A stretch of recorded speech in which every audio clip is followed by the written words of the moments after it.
yo digo, venga, cualquier dosis de disciplina que le pongamos a un gobierno de Colombia en este momento marca la diferencia. Puede ser de cualquier ideología política, ¿sí? Porque yo digo, venga, Petro ganó y los progresistas ganaron, escribieron un plan de desarrollo. Si se hubieran puesto a cumplirla, pues uno dice, sí, se mamará algunas cosas que no le gustan, pero dice, si Colombia está desarrollándose, pues bien.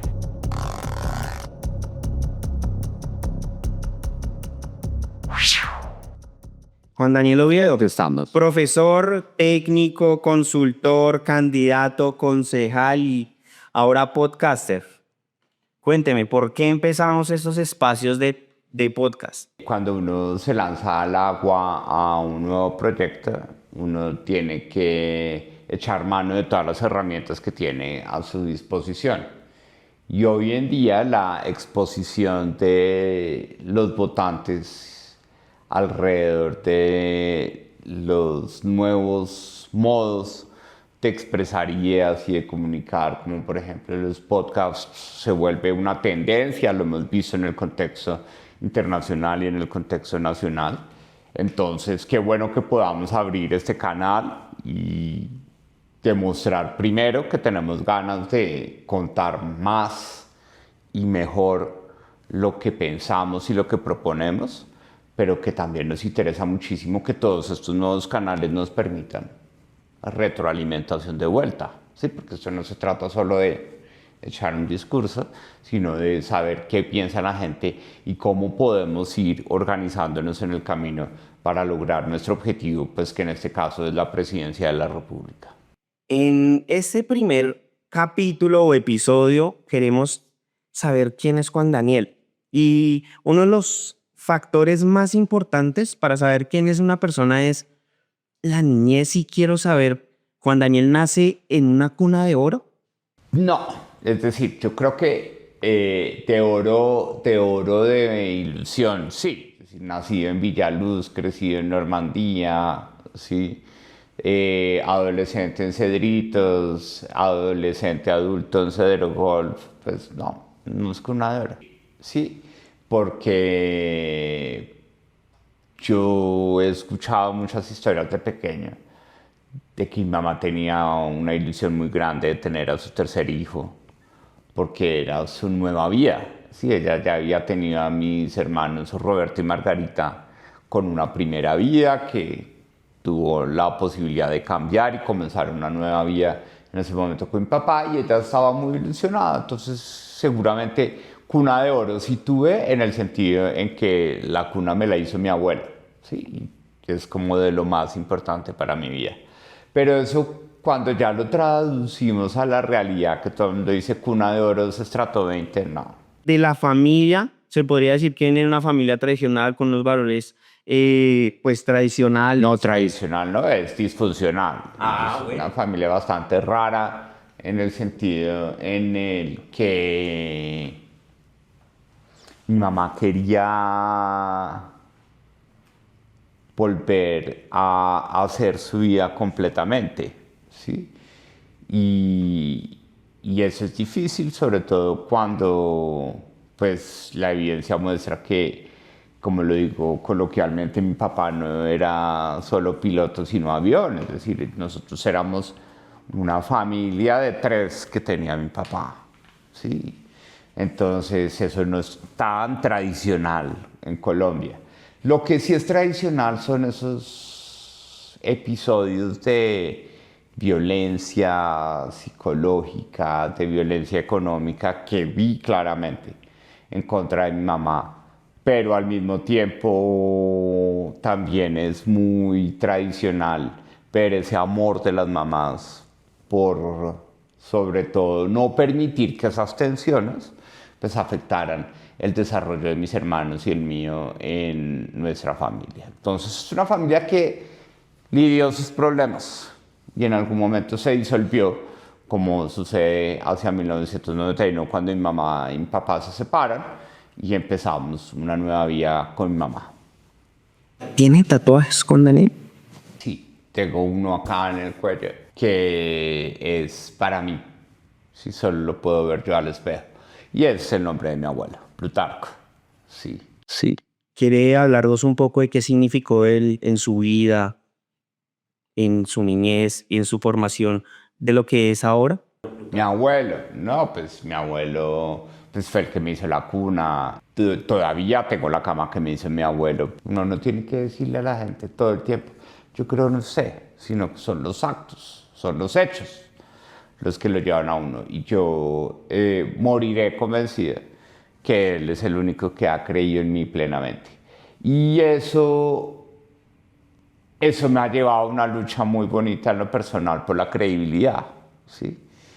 Porque particularmente puesto en ese país que somos hoy, haber nacido en un hogar bastante atípico, pero con un shot así de credibilidad y de confianza que me daba mi abuelo, de confianza externa, pues me ha querido ahora en la política buscar que la gente me crea.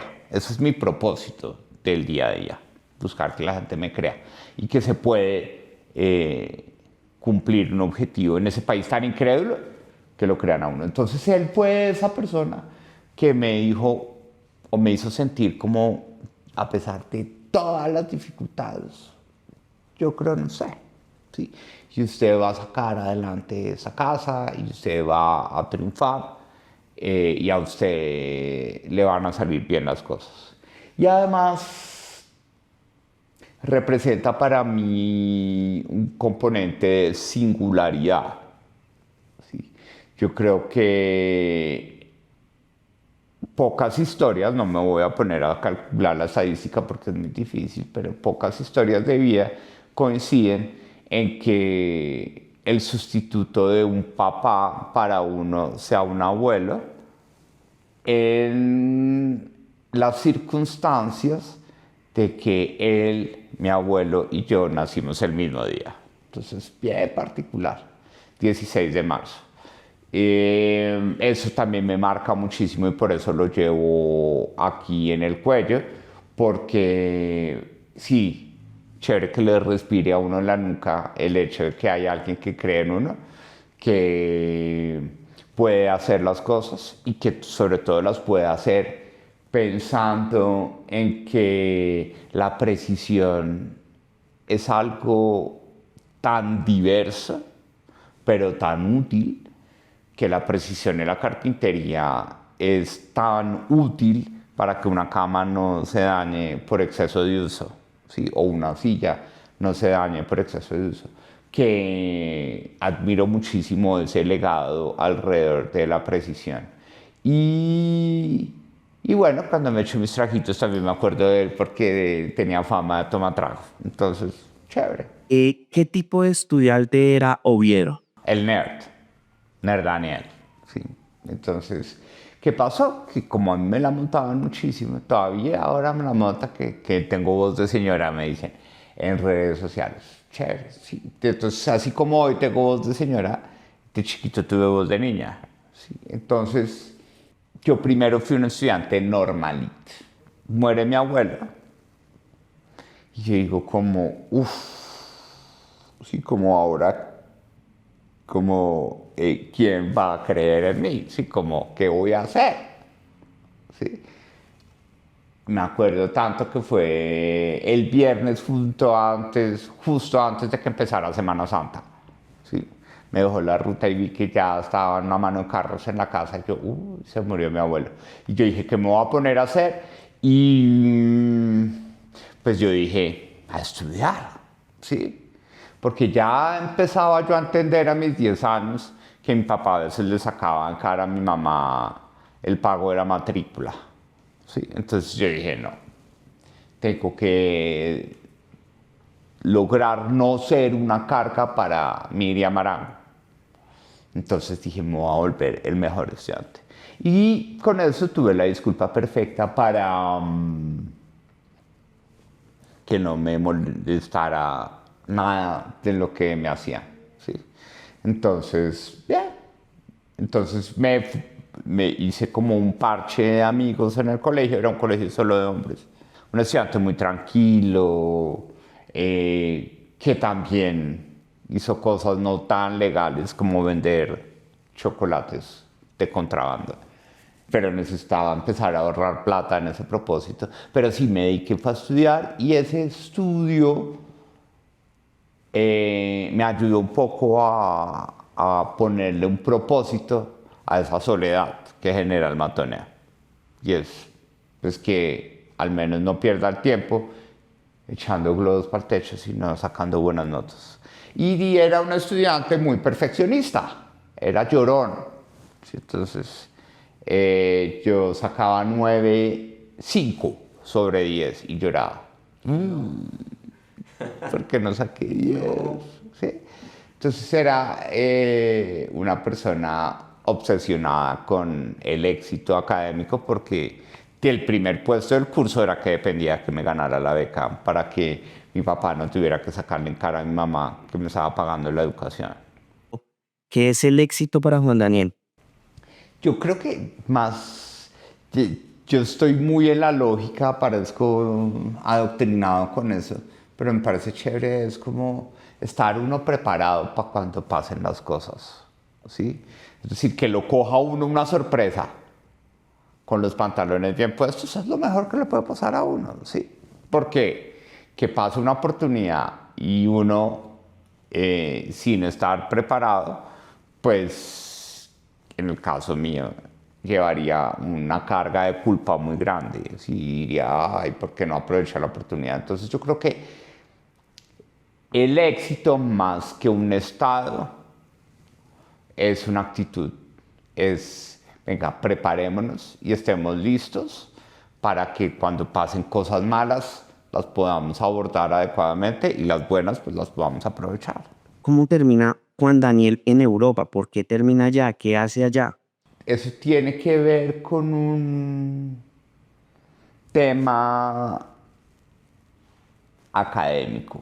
Sí, en ese momento, cuando yo me estoy formando como economista en el Rosario, la Facultad de Economía del Rosario no era una buena facultad de economía desde el punto de vista de las escuelas internacionales que ya estaban siendo referentes para Colombia en la formación de economistas. Recordemos que yo entré a estudiar economía en la época que en la prensa se hablaba del Kinder de Gaviria, ¿sí? Que eran una mano de economistas, hombres y mujeres, top, que se habían educado en escuelas anglosajonas, sobre todo en Estados Unidos, que habían hecho sus doctorados y sus maestrías y habían vuelto a Colombia a acompañar al presidente Gaviria a gobernar. Entonces yo entré a estudiar economía con el sueño de ese Kinder de Gaviria, pues por el tema de que yo no podía, mi papá no me estaba ayudando para la matrícula de la universidad. Entonces yo volví a jugar los dados. Dije, a mitad de camino me puedo ganar la beca de colegial y puedo ayudar a mi mamá. Pero coincidió con el proceso de que cuando era estudiante empezó la reflexión de fondo de la Universidad del Rosario de decir, no vamos a sobrevivir si no tenemos un enfoque más investigativo. Y eso lo lideró María del Rosario Guerra, que es una persona muy especial en mi vida. Y yo la acompañé en ese proceso, yo era chiquitico y todo eso. Entonces yo estuve como en todas esas conversaciones del fortalecimiento de la Facultad de Economía y desde ese momento aprendí una cosa muy valiosa y es que uno tiene que saber que para brillar hay que escoger donde haya menos competencia, ¿sí? Entonces el Rosario dijo, bueno, ya el tema macro, escuela gringa, está, en ese momento estaba ya un poco bien adelantado y bien consolidado en los Andes, en la Javeriana. Entonces el Rosario dijo, nos vamos a ir al enfoque micro de la economía, y el enfoque micro de la economía, en ese momento una persona sabia en Colombia, Manuel Ramírez, que ya nos dejó de lado hace unos años, dijo, pues el Rosario puede ser bueno en regulación económica. Y ahí fue cuando nos acercamos a la escuela de Toulouse en Francia, que era de las más reconocidas en ese momento, y ahí es que me dice María del Rosario, me dice Manuel Ramírez, bueno, si queremos fortalecer eso y tú eres un buen estudiante, vete a estudiar en Francia y nos ayudas a que el Rosario sea una mejor universidad. y por eso terminé allá. Y regresa a Colombia, ¿y a qué se dedicó? Bueno, pues ya conté un poco, ¿no? El tema de Europa es simplemente porque allá había un programa, sobre todo en Toulouse, de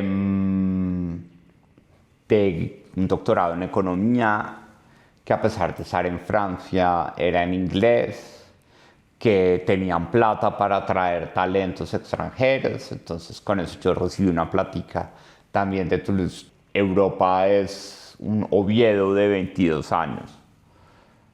Y Europa es como mi adolescencia tardía, en mi introspección de vida es mi adolescencia tardía.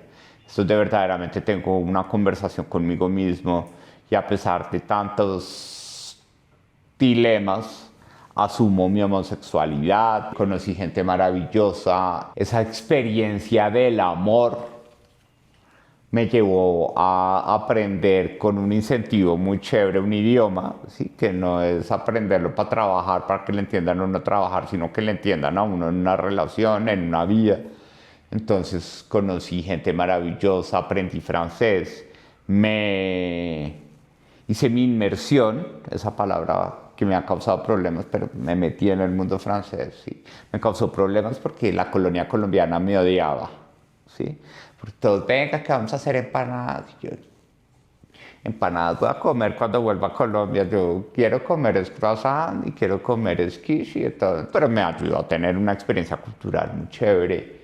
Y me devolvió a regañadientes, honestamente. Yo quería, pues yo ya tenía una relación de pareja estable, quería tener una vida en Europa, apliqué al mercado de consultoría, estuve así la puntica de lograrlo, pero no lo logré y entonces pues como se recalibró como Waze cuando uno se pierde o en Google Maps, recalibración de la ruta, pues yo me había ido a Europa pensando en respaldar el fortalecimiento académico de la Universidad del Rosario, entonces caí gracias a la vida y a Dios y a la suerte y todo, caí en paracaídas así suavecitico en el Rosario y empecé una carrera académica y también política porque empezó también los secuestros de la política. Entonces María del Rosario me secuestró 4 años en el Ministerio de Comunicaciones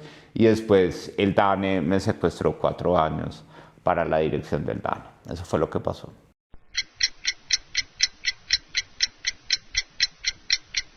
¿Cuál fue su primer trabajo? Ya, yo por ahí dije, el primer trabajo ilegal fue vender chocolates en el colegio. Y el formal, cuando primera pago de nómina, fue pegando stickers en correspondencia de educación continuada. ¿Para qué sirve el DNP? Sirve para pensar y repensar el futuro del país. Y creo que necesitamos un DNP fuerte y sobre todo volcado hacia las competencias y las capacidades territoriales. ¿Cuál fue su mayor logro en el DANI? Que solo fallé en una publicación. Me demoré en una publicación de todas, a pesar de pandemia, a pesar de paro, todo eso. Solo haber fallado en una publicación me parece que es el mayor logro, cuando prácticamente todos los días había que publicar información.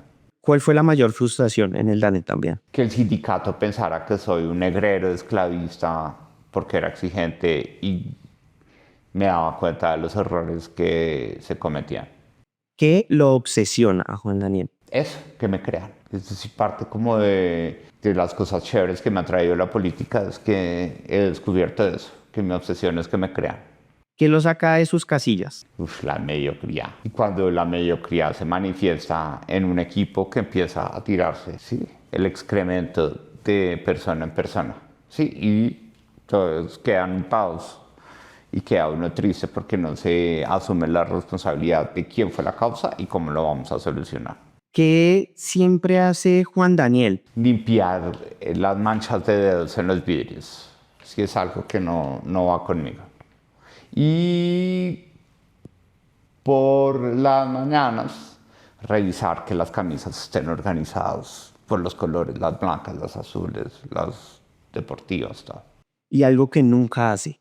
Coger el teléfono en el primer momento de la mañana, ¿sí?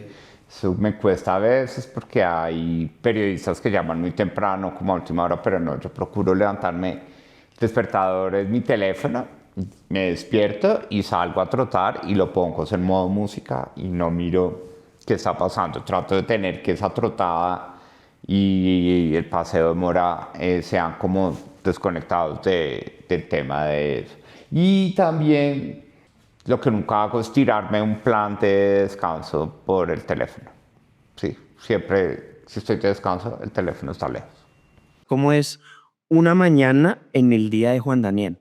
Me levanto, está siendo 4:25, 4:30 y salgo a trotar. Entonces ahora estoy en el Parque Nacional o la ciclorruta de la Séptima y tipo 5:45 estoy de vuelta en el apartamento para organizarme y estar empezando, si es a las 6:30, a las 7 o a las 7:30, la agenda. O sea que Juan Daniel es de las personas que madruga a hacer deporte, no a estudiar trino, Sí. no a estudiar trino, sino a hacer deporte. Hacer deporte. Perfecto. ¿Qué tan importante es la disciplina en su vida?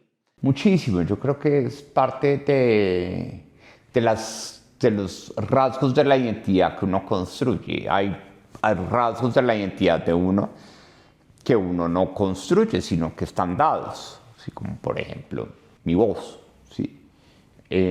Pero el de la disciplina sí es un rasgo que yo he querido construir, lo llevo todo el tiempo, es una de mis aseguranzas cuando fui profesor en Shanghai y es el símbolo de ese brazalete rojo, es el símbolo de la disciplina para el budismo. ¿Sí? Entonces para mí la disciplina es esa frase tan importante que dice que práctica sin teoría es simplemente una rutina y teoría sin práctica es una utopía.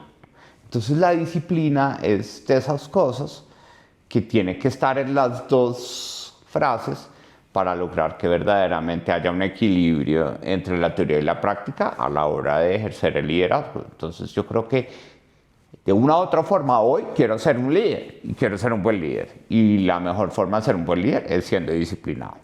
¿Podríamos decir que su vicio es el deporte? No, yo estoy declarado, no me da pena decirlo, soy adicto al trabajo. Soy workaholic, diagnosticado y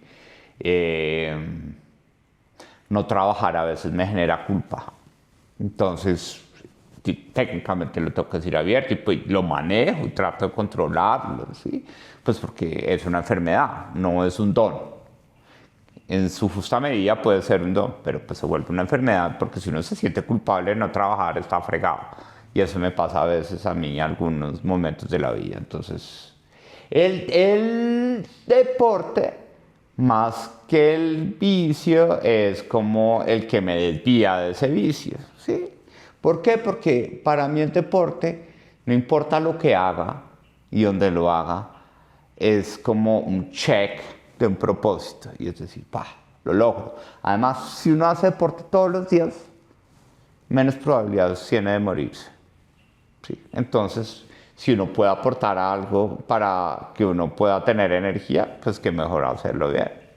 Café. Yo sé, y pues nosotros en el equipo sabemos que el café es muy importante para iniciar su día y en su día. ¿Le gusta el café? ¿Qué tal el café? Para mí era como las primeras cosas en las que descubrí que mi abuelo sí creía en mí. Y es que mi abuelo me daba a escondidas café.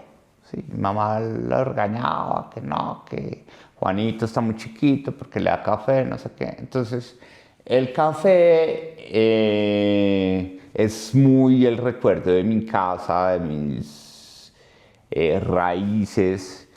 Y cuando empecé a trabajar, ¿sí?, en el Rosario,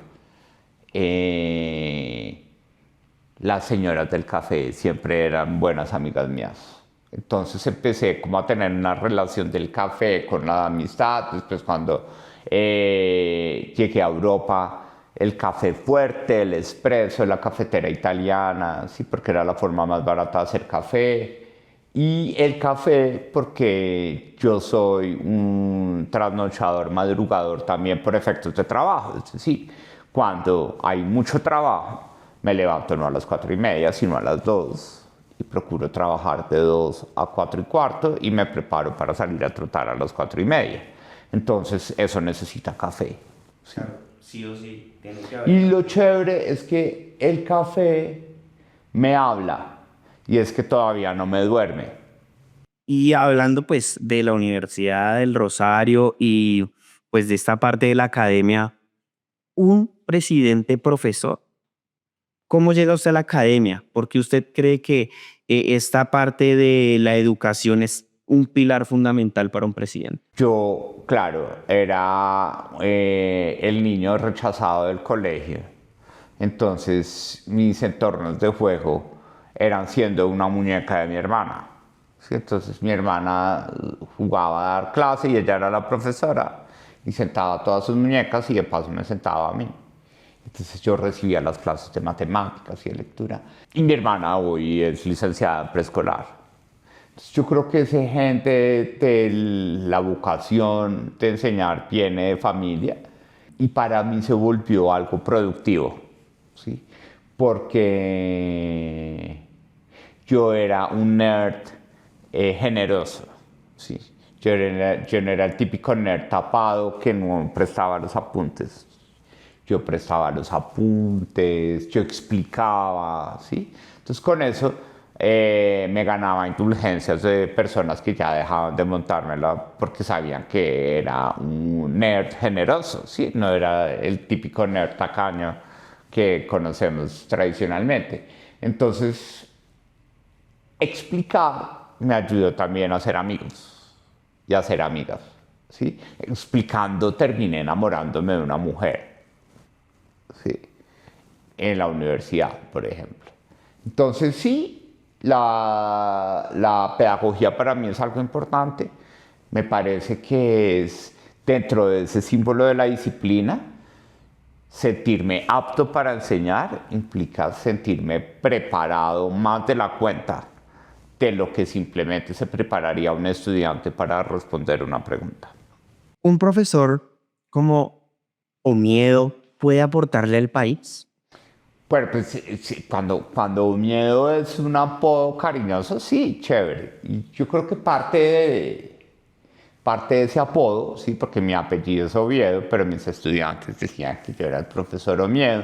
Yo era muy exigente en los exámenes, sí, y ay, válgame el procedimiento. Pues sí, es decir, cuando uno es piloto y la caga aterrizando, nadie le vale el procedimiento del resto de las horas volando, ¿sí? Mató a la gente del avión. Entonces, el procedimiento no es sino un camino para llegar a producir un resultado, ¿sí?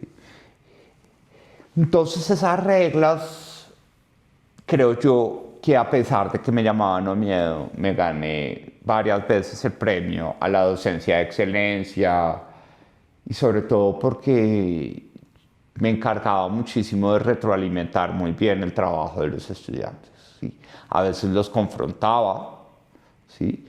Pero bien, yo sé que voy a volver a ser profesor en algún momento de mi vida. Por el momento estamos en otro cuento. ¿Cuál es ese logro que tiene usted en la Universidad del Rosario que lo cambia todo, que le cambia el chip? No, más que un logro fue una derrota, ¿sí? Que fue cuando me rajó precisamente María del Rosario Guerra. Fue la única vez que me rajé en un parcial en el Rosario. Y curiosamente los hitos académicos míos los marcan son derrotas. A mí me rajó María del Rosario Guerra aquí en microeconomía y me rajó Lafont en Toulouse en mi examen. Me rajé, al que más me había preparado. Pero después él generosamente acepta ser en primera instancia mi director de memoria de grado, a pesar de que me rajé. Porque tal vez de esas derrotas como que surge un Oviedo nuevo que dice, como no me voy a dejar derrotar y lo voy a intentar más fuerte. Entonces, creo que sí, esos logros, esos casos fueron las cosas más importantes. Y el otro logro fue haber sido colegiado. Una cosa que me expuso a las discusiones del poder y en los sesgos también que tiene el poder desde muy temprano. De pronto un poco de forma irresponsable. Yo creo que uno es demasiado joven siendo colegial para exponerse a ese tipo de tensiones.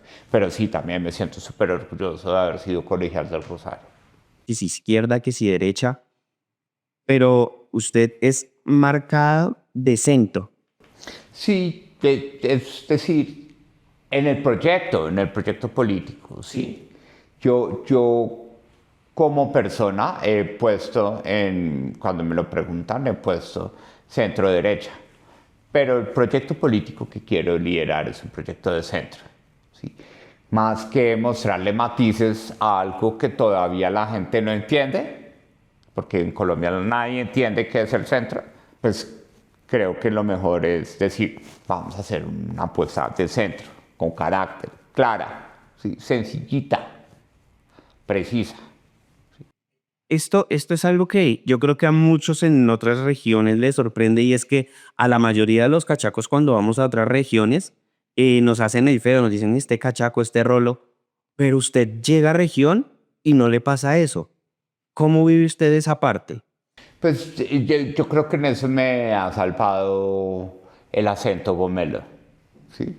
Y sobre todo me ha salvado el hecho de que la gente parte del prejuicio que como soy gomelo, entonces me visto de una forma particular, hablo de una forma particular. Entonces es como si tuviera una escudería, sí, como una armadura. Entonces sí, puedo llegar con corbata Pereira y nadie dice ese cachaco que hace acá, ¿sí?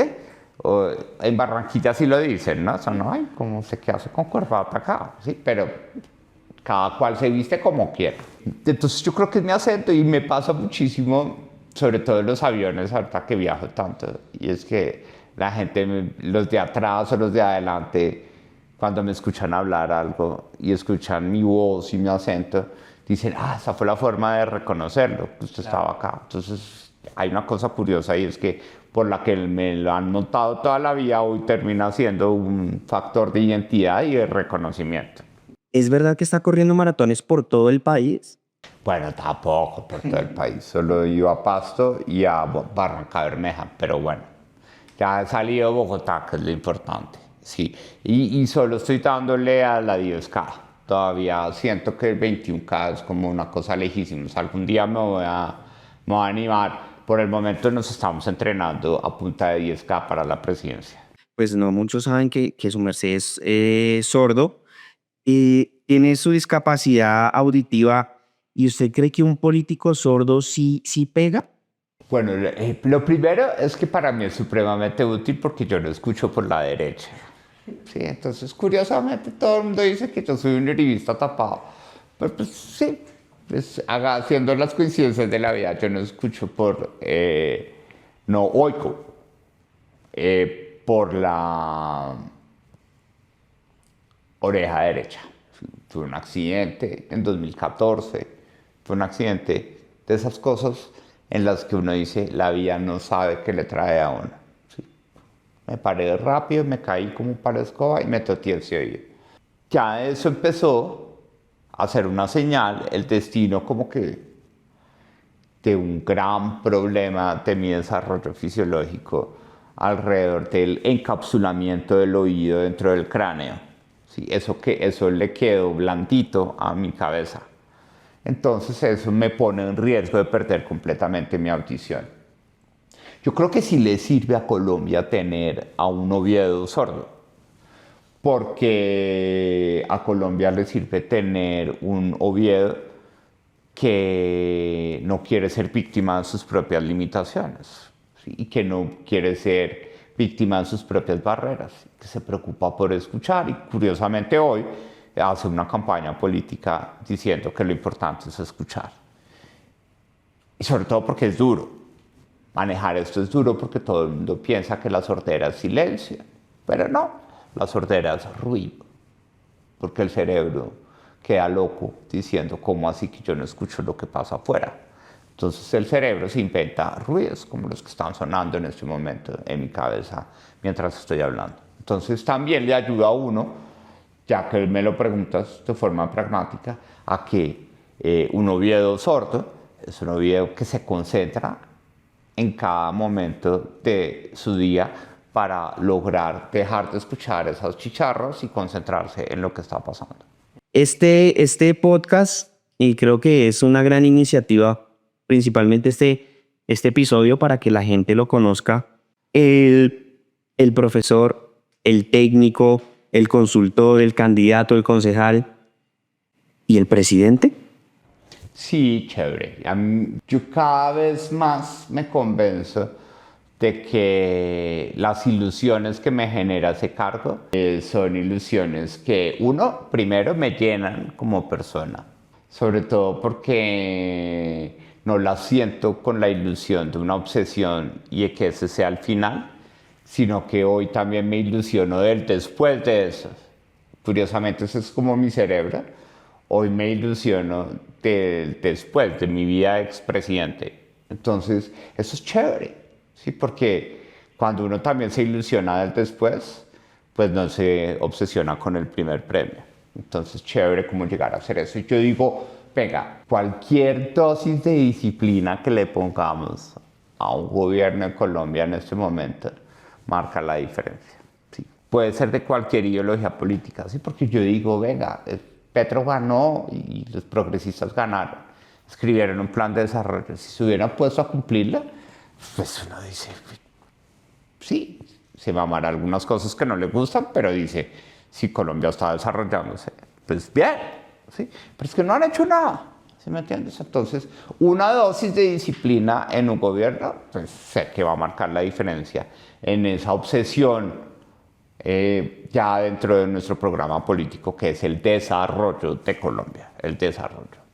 Muchas gracias, Juan Daniel, por este espacio.